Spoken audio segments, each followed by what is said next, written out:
Yo, this is so surreal right now. Hello, if you don't know, my name's Tsunami. This has been a long time coming.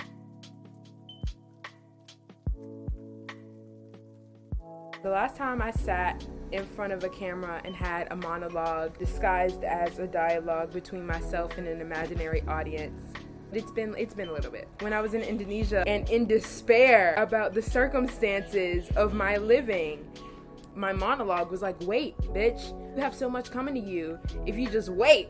And here we are, sitting in a reality I would have never imagined for myself. Well, that's a lie. I have always been imagining this reality, and that's what makes it crazy, is the fact that I've been imagining it for so long, and now here I am. And it's so insane, and it's so good to be here. I'm surrounded by people that love me and want to uplift me and want to celebrate me.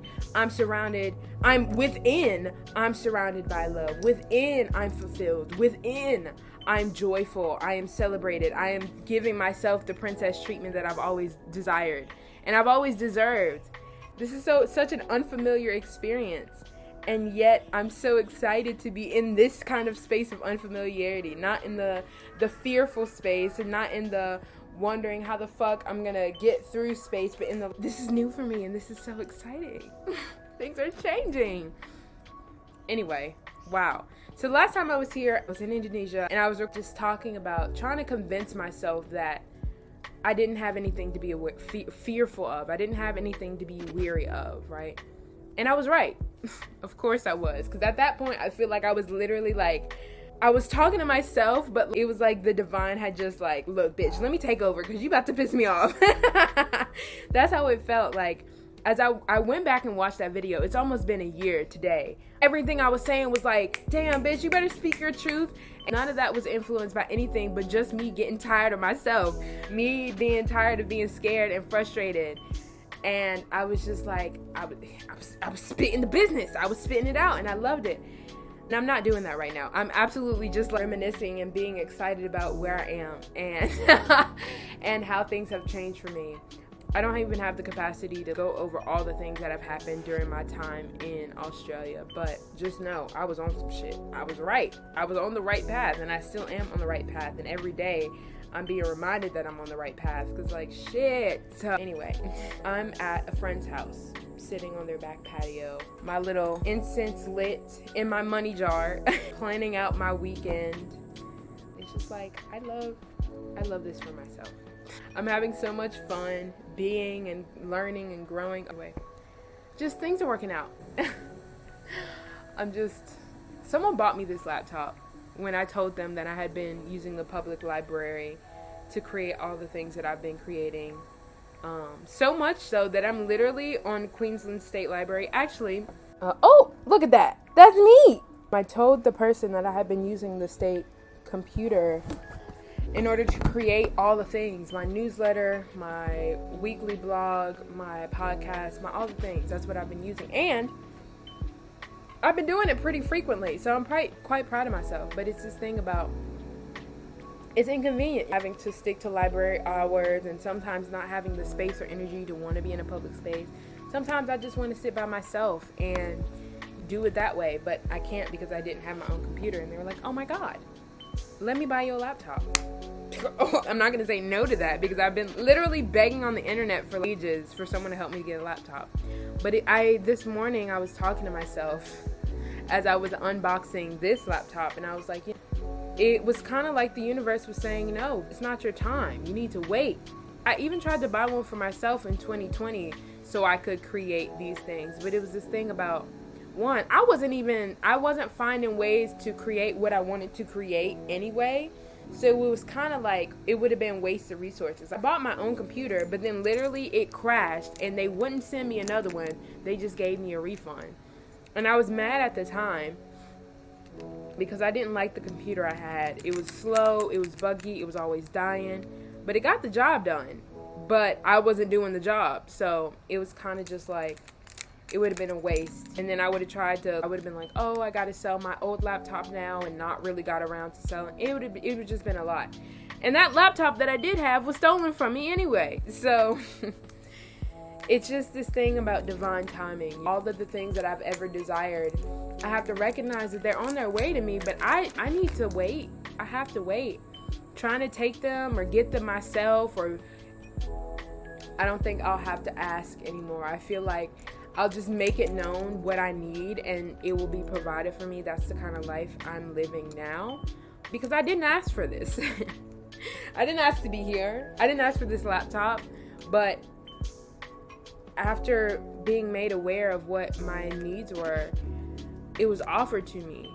It was extended to me as an offer of love, of support, of I see you and I want to see you grow, so let me support you.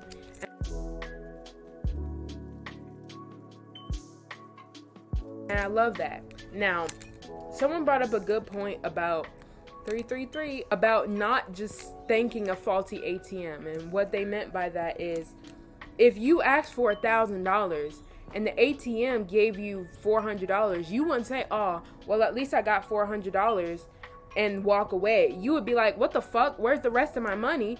Because you have no doubt that the ATM has the capacity to give you what you need. And so in that, when you're making your desires clear to the universe, it's great to be grateful, but don't extend gratitude for getting half your wish. I acknowledge that this is a nice space, and it came in the right time, because I literally started my bleed the next day the day after I got here. So it was like, oh, great timing. However, I want my own space, right? My thing has always been, I'm living in a state of impermanence, always. And so in that, I'm acknowledging that it feels good to be saved, but this is not what I want.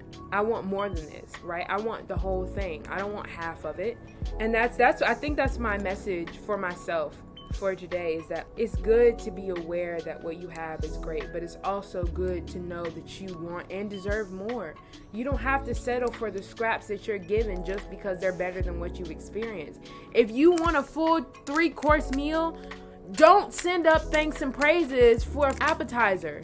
Because then the universe is going to be like, oh yeah, that was enough. And I'll keep half-ass giving her everything else she wants. No! You want the whole thing? Wait till you get the whole thing to say thank you. Period. And that's it. I'm excited to see what this means for me in the future, though. Because adopting this mindset is going to be a practice. It's going to take a little bit of time. It's going to be painful, because there's going to be a lot of stuff I'm just going to end up giving up, because it's taking up space for the full 3-course meal that I want. There's going to be a lot of opportunities that I'm going to be excited about, but because they aren't nourishing me fully in the way that I want and desire and deserve, I'm going to end up giving them up. And I know that shit is going to be painful, because it's been like, oh, I've spent this long without it. So waiting, even though I see something that will half satiate me, it's gonna piss me off. And as I'm saying that, I'm like, ooh, I wanted a 2022, but it's $1,500. And because I was told my budget was $1,000, I was like, oh, maybe not. And I'm thinking, you should have asked. You could have had a 2022, but you settled for what you thought you could get instead of asking for what you want. And I don't think there's gonna be any dramatic consequences, but it's still this thing of like, you could have had if you opened your mouth and let it be known what you wanted. But because you were so caught up in what you thought other people had to give, because you were so caught up in being grateful for what you never had before, you missed out on what you could have had. Now you're gonna have to wait even longer, bitch. But it's okay. It's all good. I take these lessons in stride. This is a part of my growing. This is a part of my being. This is how I become the greatest auntie. This is how I'm becoming the greatest auntie, right? I'm taking these lessons and I'm putting them in my pocket and writing my story. And it's a good story. It's a damn good story. But anyway, this has been a great little chit chat. I hope to see you soon.